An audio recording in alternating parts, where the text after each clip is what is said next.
Thank you, Councilwoman. Councilwoman Walker, and then I'm going to go to Chair Smiley.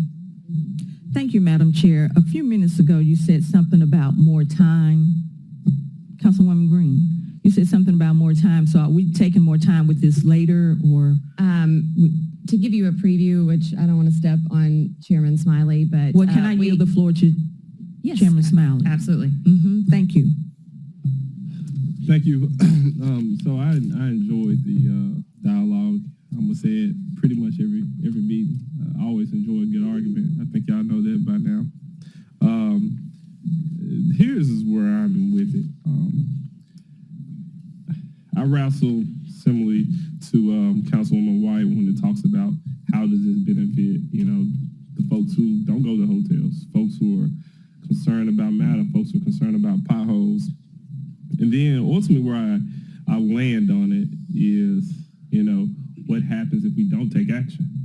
And, I just want to challenge the council to get out the mindset that we have to just allow things to be. I generally believe that this council is supposed to be the council to right the ship. When you're riding a ship, there's going to be some tough times. You're going to have to make some tough decisions.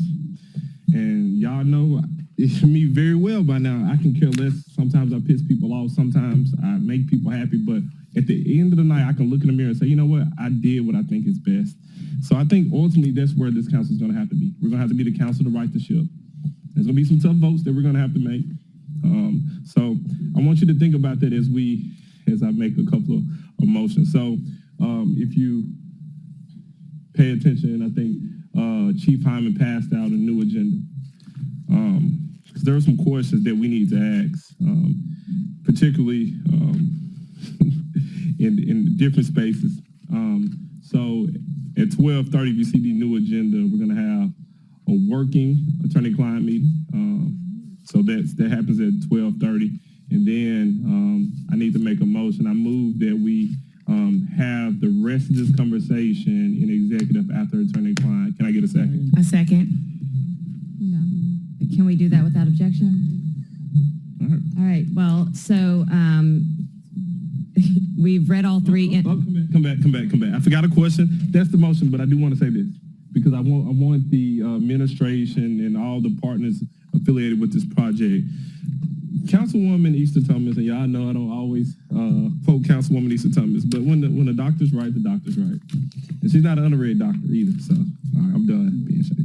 All right, the specific question is this, and I think this is from everyone involved in the project. She asked the question about economic impact. Her specific question is, what is every partner contributing? We've received a lot of documentation, but none of the documentation that this body received speaks to the dollar amount of investment on the line. So particularly, I want to hear what the DMC is contributing. I want to hear what the city of Memphis is contributing. I want to hear what the various hotel groups consider. I want to hear what the convention center group is contributing. I want to hear what everyone is contributing to this project. Every group, I know, I called out. Gave a very direct push for this council to be mindful what leadership calls for. And I believe that this council has to be the council that rights the ship, because prior councils have not done things right. Prior administrations have not done things appropriately. But I believe that this council and our mayor has a task. And that task is to fix things that were done wrong. But we can't do our job if we continue to be left in the dark. This council asks very direct questions and we don't have answers. If I don't have those answers, my tune will change. I need those answers. With that, I'm done. Thank you. And I think another